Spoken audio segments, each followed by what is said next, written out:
बिस्मिल्लाहिर्रहमानिर्रहीम। अस्सलाम वालेकुम। मैं हूँ मियाँ मोहम्मद अफजल। आज का जो मेरा मौजू है वो है इलसी कब बीजते हैं और इसके फ़ायदे क्या हैं और कैसे बीजनी चाहिए और किस महीने और किस तारीख को बीजनी चाहिए और इसके पानी की लोकेशन क्या है और खाद वगैरह की।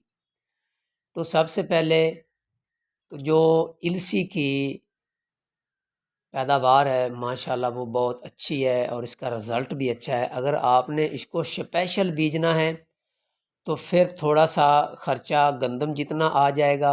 अगर आपने बिल्कुल ही मुफ्त बीजना है तो आप इसे मुफ्त भी बीज सकते हैं।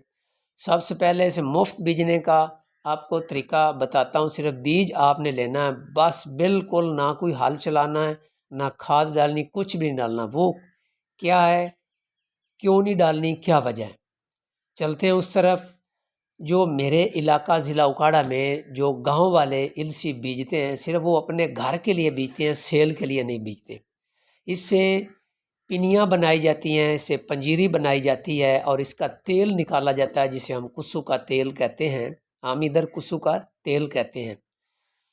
तो वो पिनियाँ वगैरह बनाकर इसका आटा बनाया जाता है, तो वो दोस्तों को तकसीम किया जाता है।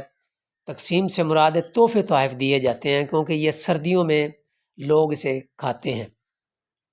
जब हम गंदम की बिजाई करते हैं, जो मैं बीजता हूँ या मेरे इलाके में इसकी बिजाई होती है, स्पेशल अगर किसी ने बीजी है तो मुझे नहीं पता, लेकिन जो ज़्यादातर हर घर बीजता है वो अपनी ज़रूरियात के लिए वो क्या करते हैं, जब गंदम का बीज छट्टा दिया जाता है तो साथ साथ जो पगडंडी होती है जिसे हम बन्ना वगैरह कहते हैं, उसको ज़मीन के चारों तरफ जो है ना 2 फुट में इसे छट्टा दे दिया जाता है। पूरी ज़मीन के चारों तरफ इसका छट्टा दे दिया जाता है।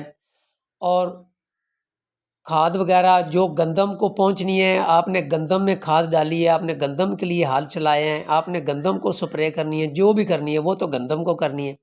तो साबित हुआ ये मुफ्त में आपने हासिल कर ली, ठीक हो गया। ये जब वो पक जाती गंदम तो उसके पकने से 20-25 दिन पहले इसको काट लिया जाता है, क्योंकि उसकी जो गंदल होती है, इसका जो पौधा होता है वो बड़ा नाजुक होता है, तो वो गिरता नहीं अगर कोई आंधी तूफान वगैरह आ जाए।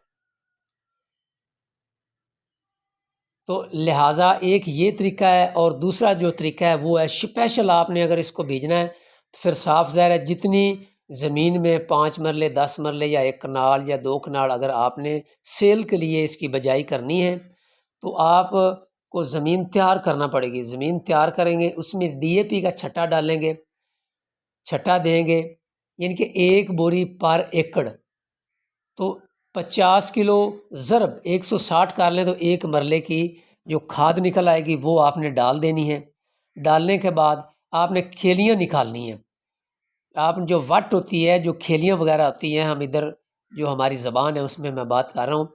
तो आपने एक साइड पे आपने अगर जंदरे के साथ आपने बनानी है तो एक साइड पे आपने खेली बनाकर उसके ऊपर हाथ से हर खेली के ऊपर आपने उसे केर देना, छट्टा दे देना है।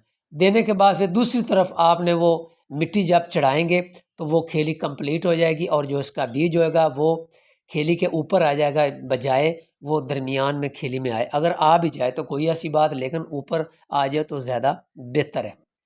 एक ये तरीका है, और एक तीसरा तरीका है, आपने ज़मीन बनाना है और बनाने के बाद उसको छट्टा दे देना बीज का। छट्टा देने के बाद आपने खेलियाँ निकाल देनी है रेजर के साथ या हाथ वाले जंदरे के साथ। तो एक ये तरीका है, और उसके बाद आपने इसको जो पानी लगाना है वो एमरजेंसी पानी लगाने की कोई ज़रूरत नहीं है। 5 दिनों के बाद, 6 दिनों के बाद, 10 दिनों के बाद आप इसे पानी लगा लें, 15 दिनों के बाद लगा लें, कोई टेंशन वाली बात नहीं है। अगर आपने वक्ती तौर पे लगाना है तो बहुत ही कम पानी लगाना है, यानी में 100 में 20% आपने इसको पानी लगाना है। अदरवाइज़ आप इसको जो पानी अगर लगाएं तो 10 दिनों के बाद लगाएं, एमरजेंसी पानी लगाने की कोई ज़रूरत नहीं है। लेकिन ज़मीन की आपने तैयारी अच्छी करनी है। ये खाने के बहुत ही काबिल है, मुफीद है, और ये गर्म होती हैं। सर्दियों में लोग इसकी पंजीरी बनाते हैं, पिनियाँ बनाते हैं और लोग खाते हैं। और उसका जो तेल होता है वो तेल निकालते हैं, वो तेल भी आप रोटी में लगा कर खाते हैं, खाना बनाते हैं। ये बहुत ही अच्छी किस्म की प्रोडक्ट है इलसी।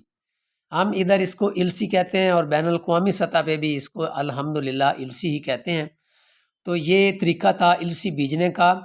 اب آج 20 اکتوبر ہے، تو 15 نومبر تک آپ اس کی کاشت لازمی کر دیں۔ 15 نومبر تک آپ اس کی کاشت کریں اور انجوائے کریں اور پیسے کمائیں۔ جو میرے علاقے میں اس کا بیج ڈالا جاتا ہے زمین میں، وہ 15 کلو ایک ایکڑ میں ڈالا جاتا ہے، کیونکہ اس کا بیج باریک ہوتا ہے، گندم موٹی ہوتی ہے، برسیم سے تھوڑا اوپر جانا چاہیے، وہ 8 کلو پر ایکڑ ہوتی ہے، یہ 15 کلو پر ایکڑ ہے۔ لیکن آپ اپنی مرضی کے مطابق بھی ڈال سکتے ہیں، جتنی آپ کی استعداد ہے، گنجائش ہے۔ یہ بہت زیادہ تعداد میں بھی اگ گئے تو نقصان نہیں ہے، اس کا فائدہ ہی فائدہ ہے۔ میں اجازت چاہتا ہوں، اللہ حافظ۔